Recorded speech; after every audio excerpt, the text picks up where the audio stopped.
అందరికీ నమస్కారం. లక్ష్మీ గణపతి జ్యోతిష్యాలయానికి స్వాగతం సుస్వాగతం. రాహుకి శత్రువులు ఎవరనేది తెలుసుకుందాము. రాహుగ్రహానికి సూర్యుడు, చంద్రుడు, కుజుడు అంటే అంగారకుడు అనమాట. ఈ ముగ్గురు కూడా రాహుకి శత్రువులు. ఆ ఒక్క రాహు ఏం చేస్తాడంటే దేనికి అధికారంగా ఉంటాడంటే ఆయన కళ్ళకి, ముఖానికి, దాని తర్వాత విదేశయానానికి, మంచి తెలివితేటలకి ఈ యొక్క రాహు అధిపతి. ఆ ఒక్క రాహుతోటి ఈ యొక్క శత్రువులు ఎవరైతే ఉన్నారో సూర్యుడు, చంద్రుడు, కుజుడు కూడా సూర్యుడు ఏం చేస్తాడు? ఆరోగ్యాన్ని ఇస్తాడు. చంద్రుడు మనశ్శాంతిని ఇస్తాడు.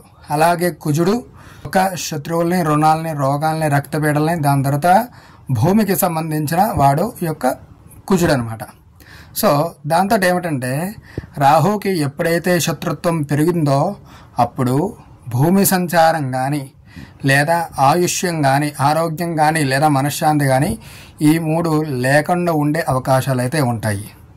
ఎప్పుడైతే రాహుకి మిత్రుడు ఎవరైతే ఉంటాడో, మిత్రుడు ఎవరంటే శుక్రుడు, శని, వీళ్ళిద్దరూ ఎవరైతే ఉంటారో అప్పుడు మంచి మంచి విదేశయానాలు కలుగుతాయి. మంచి మంచి ఆలోచనలు వచ్చే అవకాశాలు ఉంటాయి. దేన్నైనా సరే 1-2 సార్లు 10 సార్లు లెక్క పెట్టుకునే అవకాశాలు అయితే ఉంటాయి అన్నమాట.